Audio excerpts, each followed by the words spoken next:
Hi, my name is Lisa Cavanaugh. I'm here for MicroStrategies, and I'm here along with Mark Longfield. And today we're here to talk about managed services and embracing a world beyond the crisis, ensuring operational capability and capacity. So I'm just going to take a minute and just talk briefly about MicroStrategies and kind of who we are as a technology service provider.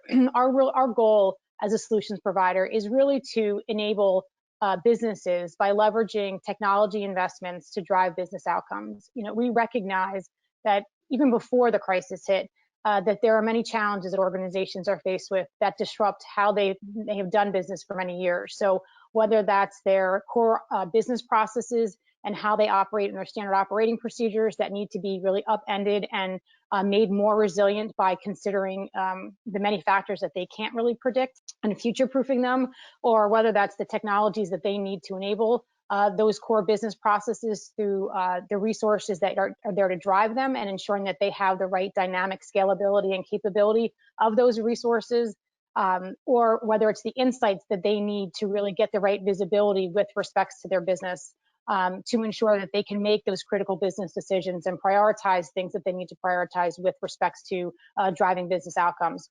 Or whether it's what they need to manage that, ensuring that they're not walking away from any functionality that they need because they don't have the right capability or capacity to be able to manage that environment, which is so key beyond the implementation and making sure that those systems operate the way that they need to run those businesses. So we really provide those core business services for organizations, given where we see their struggle is today.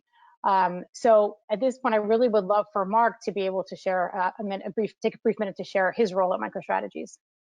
Thanks, Lisa. So I'm Mark Longfield. I run the managed services practice. We do manage the core infrastructure capabilities and processes that the customers have in their environments, whether that's on-prem, in the cloud, hybrid cloud, help desk or service desk needs, application or critical applications. We handle all the requirements that the customers have. That's great, Mark. So a question for you, as I kind of talked about the theme of our conversation today, which is around how organizations are really embracing this world beyond the crisis, this new reality, or this new normal, as people like to call it, that we're living with. What are you seeing as far as how organizations are operating, with the capability and the capacity that they have today? What are you seeing in your organization's experience? Well, I guess we'll start from what happened in the beginning. They're doing well now. Maybe they weren't quite prepared for what happened, like most of us. They didn't have the capacity. They didn't have the capabilities either, but we're there to jump in to make sure we gave that to them, to allow them to work remotely, whether it was on-prem again, coming into their own office because that's what they had, or if it was kind of a reorg and moving some of their data into the cloud, into SaaS-based applications to work that way. We were able to make that function and in a short period of time. So right now, most of our clients are all remote. Very few have a small percentage in-house doing in-house work right now, but the majority of them are off in their houses working remotely and securely. And what were some of the key capabilities and capacity that you saw that they were lacking? Was there a trend that you saw with certain customers as to what their challenges were? Yeah, so no one was planning for this pandemic, right? So what they were planning for was to have a disaster recovery solution or a business continuity solution for a percentage of their environment to work. When they realized that this pandemic happened, everybody had to work from home, and then you realize, wow, we really all can work from home. They didn't have like the simple things like the VPN licenses, the resources to, when they did have the licenses, the resources to connect to something at the office to facilitate that operation, that application. So as a managed services provider for them, we jumped in, we ramped up their infrastructure, again, whether it was on-prem or in the cloud or hybrid, got them the licenses quickly. And then, we also, with our service desk, we helped the end users, be able to connect securely, because some of them never had the directions, the documentation, the know-how. So we got them connected and working, and it's worked well.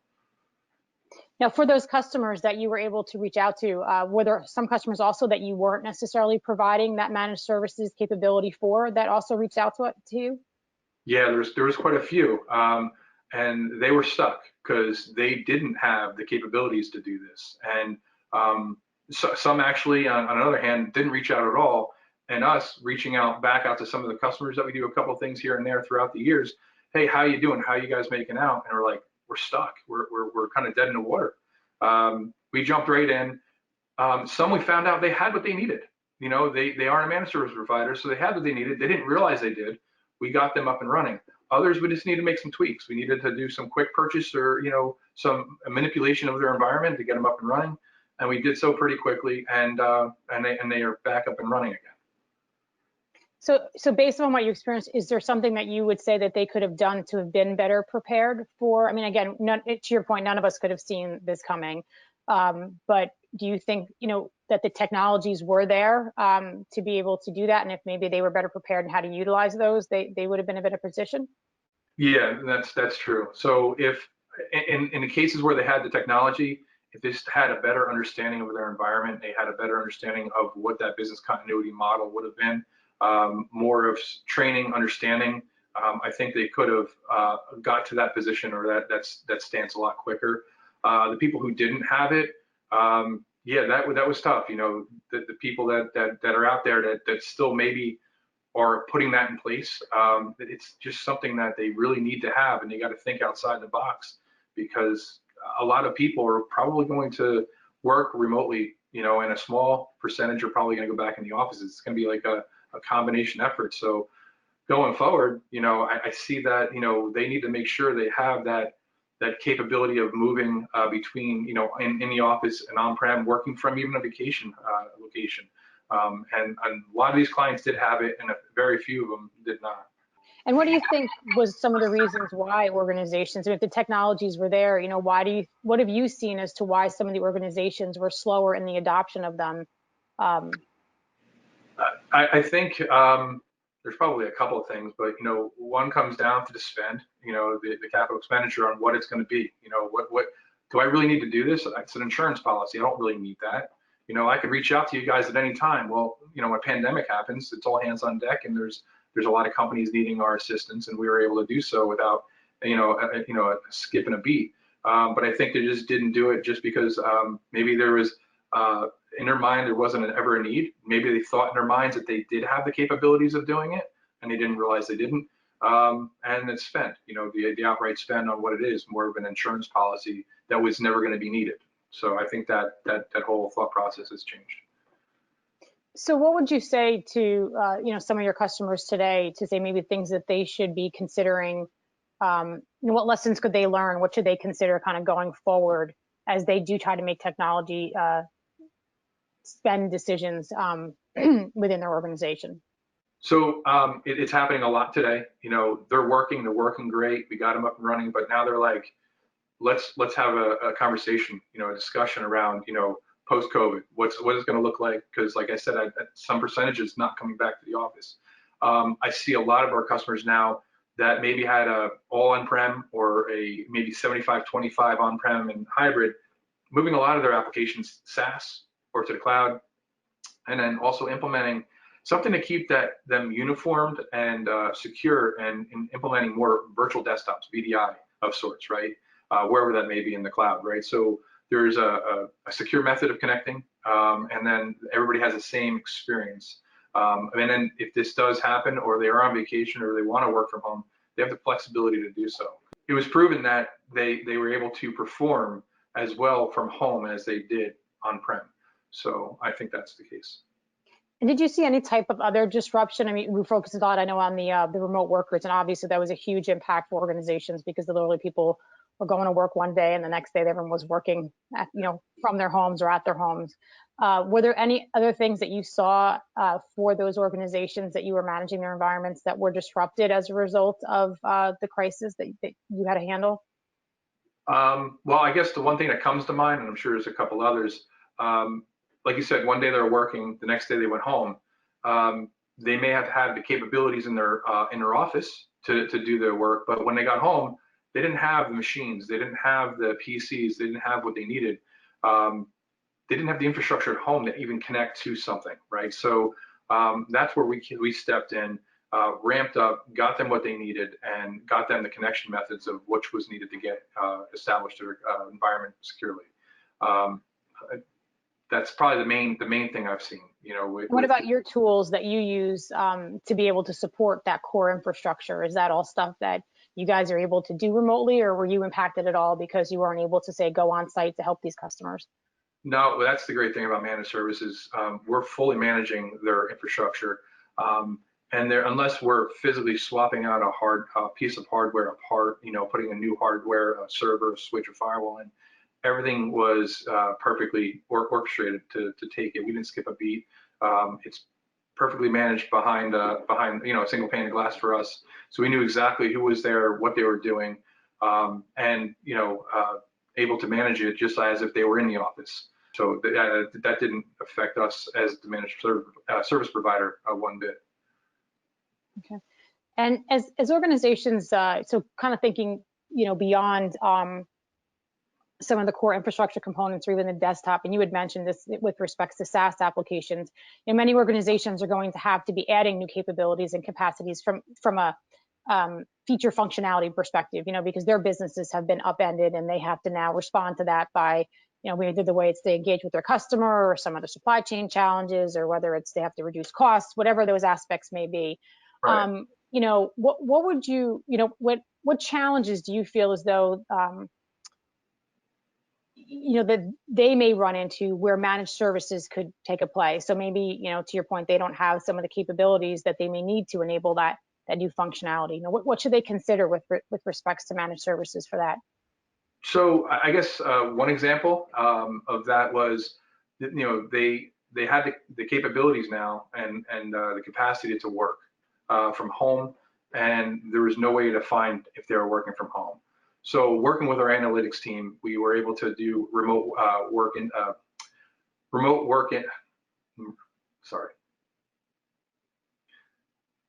Working with the analytics team, we were able to use the remote work insights application to allow them to see who's working, understand that they are connected, they are in production doing work inside their office remotely. So that was great to have that capability. And I see a lot of customers not wanting to be Big Brother, just wanting to know that they're able to connect, making sure their employees are successfully getting connected, and they understand that they're working like they would as if they're in the office. So that was a big ask from a majority of our customers. Okay. And are you able to, as organizations, like I said, take on new features and functionality? Are you able to manage those if they are able to enable them, but they don't necessarily have the people to operate them or to keep them running as effectively and efficiently as possible? Are those things that you can just do for organizations for applications that they may have beyond the core infrastructure? Yes, absolutely. We handle all the business applications, critical applications as well. Even if it's their home machine, we have other methods of connecting to that machine if they're having connectivity problems, but we absolutely can connect and take care of all their business application functions with our tooling that we have for managed services. And while monitoring these business applications, we were monitoring most likely before this, so their process flows, their services, whatever it may have been, we're still managing that whole environment. And it was pretty much no different, except for the fact that they're working remotely. We needed to sometimes connect to their endpoint, right, which is maybe their own personal one, to make sure that they were connected successfully. And as far as you mentioned it before with respects to security, are you seeing an increase for customers with respects to security concerns now that you do have? I mean, we already had somewhat a distributed workforce, but now that we're all at home, and to your point, people are leveraging networks or even technology that maybe their home computers and things like that, which I know pose another security risk with respects to that. Do you see that that's something that organizations should be preparing for, or to be looking at now that they've stabilized, of how they're going to approach that? Yeah, and a lot of clients have started to do that with our recommendations, with multi-factor authentication, single sign-on, just making sure that connection is secure. The other thing that helps with that is when you have a virtual desktop environment and you can manage that environment, because you really can't manage your home network with your kids on it and doing whatever on the back end, right? But if it's just an iPad, it's just a laptop, and it's the family laptop, not recommended obviously, but if that's all they had to use, it's literally screenshots, key clicks, and mouse clicks, right? to a virtual desktop environment that we are securely protecting with all our levels of security, managing it and understanding what's happening at that instant. And then from that point, they're working and directing their self over to the applications within their environment, or to SaaS or SaaS-based applications they may have. So yeah, the security is a big factor. We did a lot of that, and I would say the first three weeks, a lot of multi-factor authentication just to make sure that we are locking that down. And with security, there's some other layers that we have with our security solutions that will protect these users, because they're getting preyed on right now from people outside the U.S. or even inside, and it'll tell us if somebody's trying to connect, outside Russia or another country coming in. We get those alerts and we can identify what that is, and we can actually lock that down so they don't have that capability of having people outside of their environment hitting it. So there are things that we do today with most of our clients. So as organizations look to make their operations more resilient, and they may say, hey, if I just hire the right enough people in my organization, I can make sure I provide for what this crisis would have needed, because we all know now what the crisis would have needed now that the crisis has happened. Yeah. What would you say to someone that says, you know what, Mark, no worries, I can make my operations resilient enough, if I just hire the people internally for the technologies that we have? What advantages of the capabilities and capacity do you provide as a managed service provider over what an organization may be able to do internally on their own? So they absolutely could hire. It costs a lot of money, get really talented individuals, but they don't have the experience that we have. We have hundreds of clients that we see what's going on with them daily. We understand what issues they run into. We are a very good listener, right? So when our clients have needs, we listen to every single one of them. And we understand everyone's a little unique. So we have that, and that's something that you hire those people, they only know what their environment is. So when some of our customers have these unique experiences happen to them, we know how to address them. Where the individual, if they hire, they're not going to be able to hit it and address it the way that we do. We have a very, very deep bench of expertise on our managed services group. And some of them go back more than 25 years, right? So we understand what that all is. Not playing down, the people that they hire, but they're not going to have the expertise and the knowledge that we have with working through all the clients and the level and the amount of years that we have behind us. So basically, your ability to have exposure to technologies across multiple customers makes you, more in a better position, and makes you, I guess, for lack of a better word, more resilient, because you have exposure to multiple technologies as opposed to limiting it just to one organization set of technologies.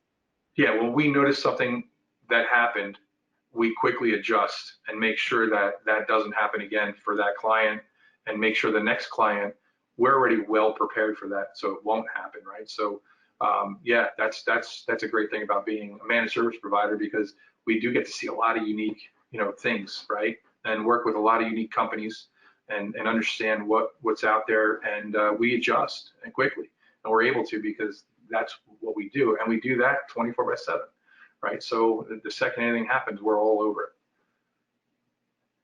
Got it. So you mentioned business continuity before. How do you think business continuity, or what would you recommend as far as business continuity plans evolving a bit as a result of this crisis? I think every single crisis, I want to say it's going to be great. I want to tell them that we're going to make great strides in getting people to have a business continuity plan, more so than they did in the past. But when all the other hurricanes, Irene, Sandy hit, everybody was all about disaster recovery. And when nothing happened again for a short period of time, it kind of fell off. But this is very, very unique. Obviously, this lasted a lot more than 1 week or 1 month, right? So the business continuity piece, I see that they're going to be doing a lot more of that. And I see that being more SaaS-based, cloud-based, with redundancy, geolocated, things of that nature. So even if a site does go down in the cloud, that they can be sure that their data is secure in another location within the States, or maybe they want it somewhere else. I see that happening quite a bit. I see it happening now. As a matter of fact, we're doing a lot of projects with the hybrid IT team to make sure that this is seamless to them. We're telling them about it, and at the same time, they're asking us. So they're knowledgeable. They understand what it is, and I see that the business continuity piece or resiliency, if you will be there, because they will be moved to a cloud SaaS-based environment or a hybrid solution that has a lot of flexibility and an easy way to grow. And would you recommend to organizations that they always have a good percentage of their workers at different points in time remote to be able to, for lack of stress, that continuity plan? That's a great point. You know, in the past that really wasn't the case. Right now it is, because now if anything does happen, a new application comes in, something gets installed in their environment, you don't know until something like this happens. If they have people working remote, which I think we all expect a certain percentage will be working remote, it's going to be really good to test that, make sure that happens, so we can iron out any kind of kinks and work through that, document the whole thing, get it in our knowledge base if there is an issue. So that is a really good point. Yep, absolutely. They're just different ways that we all have to just, I think, keep in mind. You made a great point, which is, you know, once the current crisis is over, we tend to forget. And I think as part of business continuity plan, their goal is to be that little person on our shoulder reminding us that things do happen.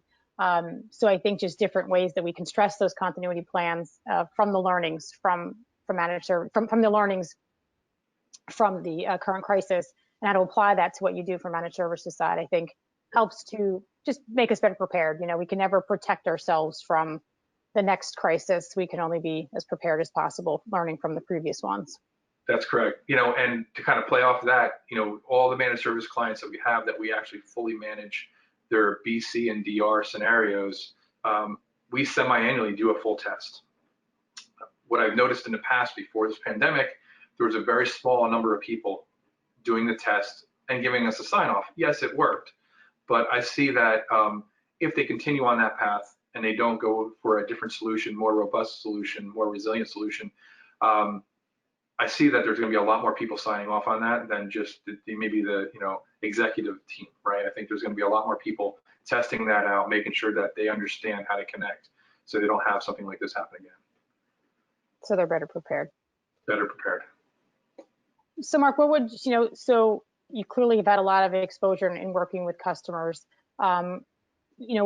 What would you say would be the top, 3 to 4 things that you would ask them to keep in mind, with respects to how they move their business forward? I guess I'm going to go back to the capabilities, the skill sets, right? You got to have that one way or another. Obviously the managed services, having that as a provider under your tool, in your tool belt is the way to go. For the fact that anything can happen tomorrow, and they need to be able to make that change happen quickly. The other thing would be the capacity, right? Being able to expand quickly and export and expand on their environment, move it to where they might need to move it to, or adapt it to however they need to adapt it to connect to it. And most likely the people they hire probably don't have that skill set. So kind of falling back to the first one I said. And I guess maybe the third one, from everything I said, I am a managed service, practice lead.